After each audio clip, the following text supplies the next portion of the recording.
Hey everybody, welcome to this episode of Sustainable Stace. I hope your day is going great. I think it's about to get a whole lot better. Today we're going to talk herbs, and not just any herb. We're going to talk about a specific biennial herb that's versatile in the kitchen, both raw and cooked. It's related to carrots.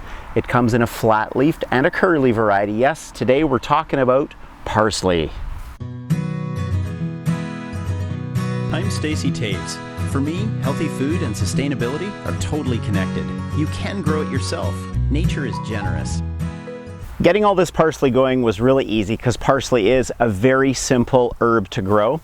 The big thing to remember is that because of its relationship to carrots, which is evidenced by the taproot we'll see when we uproot and transplant a bunch of it later, it gets going really slowly. It's slow to take, and sometimes you can be like wondering, is it ever going to grow? And it will, and once it does and it gets its good roots in and it's taking in the nutrition it needs, then it starts to go quick. And the best way to stimulate its growth is to rip another bunch off so it grows some more. It's just really good that way. Now, I planted this directly into the soil. I didn't transplant. But if I was to transplant, I would plant my seeds in a little container, square or circular, something like that size. And once it's got a couple sets of leaves on it, and I know there's some serious roots going on, then carefully, because again, the taproot, if it breaks or is damaged, is really going to be wrecking the ability for it to translate well. But once you are gentle with the roots, get it transplanted in, you're good to go. Then the other things that I think about when I'm growing my parsley here, which I do with all my soil, is cover as much of the soil as possible. So I keep coffee sacks or cardboard or both between all my rows. And then under here, I think you'll be able to see a drip irrigation line with drips every 30 centimeters. So I'm purposely putting my seeds next to the drips on the drip line, and I've got a couple bushes of the flat here and I think 3 bushes of the curly here. So once I've got it planted densely so there's no weeds that are competing for nutrition, and I've got the soil protected, which keeps in the moisture and also takes away the weeds competition, then I use my trusty DIY fertilizer. There's a recipe for this on the website, or rather on the YouTube channel. And it's 4 parts alfalfa meal and 1 part each of 3 others: kelp, bone meal, and lime. And so just a little sprinkle of that around the root systems. And when you get that in around the root systems, then the moisture is just gonna add to that when it's watered next time. And you've just kept on strengthening the plants, keeping them nice and bright and green. So that's how I get them going early in the spring. Once the frost is past, direct seed or transplant, cover the soil, drip line, give them some homemade organic fertilizer, and I think you're pretty much bound for success. We'll just cover a few other things that could get in your way to make sure that you're guaranteed your success. Well, just like people, some plants have better friends than others. We often talk about companion planting in our garden and what do different plants prefer to have as their neighbors. For parsley, it's really obvious. They love to be next to tomatoes and beans and corn. They really like being in those places. Cabbage family's okay for them too. So anything in the cabbage family, tomatoes, beans, and corn, that works. But then who do they not want to be with? No surprise, they don't like to be next to their relatives. So they don't want to come to family gatherings. They don't want to be together with carrots. They don't want to be together with celery, and generally keep them away from alliums, so things that are like garlic or onions. Keep them away from that. So that can be just a bit of a helpful insight as to who you want them next to and who you want to keep them away from when you're putting them in the garden. I want to just dive into the anatomy, especially underground, of this little curly leafed parsley plant. We've mentioned already a few times that it's related to carrots, and I just want us to see right and up and personal what that taproot looks like if we can pull it out carefully. I haven't honestly tried this before, transplanting it, because I'm thinking that, you know, as the season starts to end and the growing season is kind of coming to a close, the best way you're going to be able to keep fresh parsley going longer with your existing plants will be to either have put some in a greenhouse or a safe place, or transplant them into a pot and see if you can take them to a place that's indoors where you can extend the growing season. So obviously with the taproot, I'm going gentle, and I want to see what it looks like. Here we are, we've got the roots out. There's no one overt taproot there. This one would be the most prominent one, and you can see how long it is. So that's a pretty sizable bunch of parsley, and I would say actually it's 2 separate plants when I look at it. When I look at it like that, it's 2 separate plants. So what I'm going to do today, as a little, we got to try as we go, DIY it, is take one and put it into this container.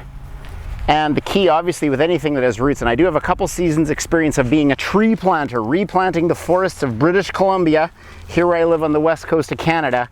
You can't have a tree go in or a plant with a J root. If your roots go like J's, you're gonna have an angry plant. So you gotta make sure that your tree or your plant's root is gonna go straight down so that it can be healthy. So there, we've got it in there with some soil right from where it was growing. We'll add a little bit of our DIY fertilizer mix, and then with that in there, add a little bit of water just to get it moisture after the shock of the transplant, and then that one of two that we uprooted, I'm going to put back where it was. Now it's got no big brother next to it, and that's going to give it a better chance of going again. So again, remember, avoid the J root when you transplant, and I think if you take this plant here indoors, or in my case into my grow house, I'm going to prolong its growing and producing period, and as a result it should give me more love longer into the season. Now the thing I want to just cover with you is that you could come into a health problem, one of several, with parsley, and it's going to relate to water or air circulation, but probably water. Overwatering can be a problem. Let me just see if I can turn this up while I'm talking to you. There we go. If you overwater your parsley, you're going to get yellow leaves. The tips of the leaves will start out getting yellow, and then the yellow will keep on traveling on the leaves. And that is usually a surefire sign that you've got poorly drained soil or too much water going on, and it just can't get away from the water, and it's going to start weakening its condition. So because it's got that really heavy root system, if you get poor drainage around your roots, you're going to have problems, and it's going to give you its first symptom when it starts yellowing. So beware of that, so that you water it well and then let it drain away, and just watch for those yellow roots if there's any problems. If you're regularly pruning out the middle of your plant and pulling out, I think this one can be seen better, some center stalks, that's going to create better airflow through the rest of the plant, so that when there's a breeze or a cooler time, that airflow through is going to again prevent fungus or any mold or mildew that starts growing in amongst the leaves. So it's really valuable, as I noted before, with drip watering, that I'm irrigating from the ground at the root level. I'm not big sprinkler spraying over everything, because that would cause a lot of moisture within the plants, and you're probably going to be at much greater risk of a fungus developing or some type of mold developing on the leaves if you water aerially rather than water at the root, which is, I'd find, always a better, more successful way to go. So there's a few little troubleshooting tips. So this is the row of parsley that I've got going this season, and it's doing amazing. I've got the curly leaf right here and the flat leaf right here. And as mentioned, it's so incredibly versatile in the kitchen, both raw and cooked. Just this week, I know I've put it into Greek salad, I've put it into potato salad, I've plucked up big bunches of it to put it in my morning smoothie, which is primarily greens and berries out of the garden. And oh, yesterday morning, oh, there's a photo there. I made a big omelet for my wife and I for breakfast, and we pulled out of the garden zucchini and garlic and onions and peppers and green onions, and then a whole bunch of parsley to put in it as well. So raw or cooked, it's an incredibly versatile plant. Just so many ways to use it, and wherever you use it, the flavor pops. It's amazing. So we're behind the house in one of our little permaculture gardens, and right next to me here we have a parsley plant that's in its second year. So last year this was a flourishing curly parsley plant, and now it's 2.5 feet high, almost a meter high, and you can see it's created after flowering little seed pods that are forming. And I'm just going to pluck off this one, which is the driest one, and we're going to see if these seeds are ready for harvesting. I just want to give it a shot here and see what we get. There we go. Oh, it's amazing how much it smells like parsley. Oh, it's incredible. It's just like I'm ripping up a huge bunch of parsley right here, the way that the smell is. And there you can see the seeds. Look at that. So that's what the flower cluster looked like there. And it's just turned out those beautiful seeds. So as you know, in gardening, sometimes one of the most productive thing to do is nothing, just to observe and get timing.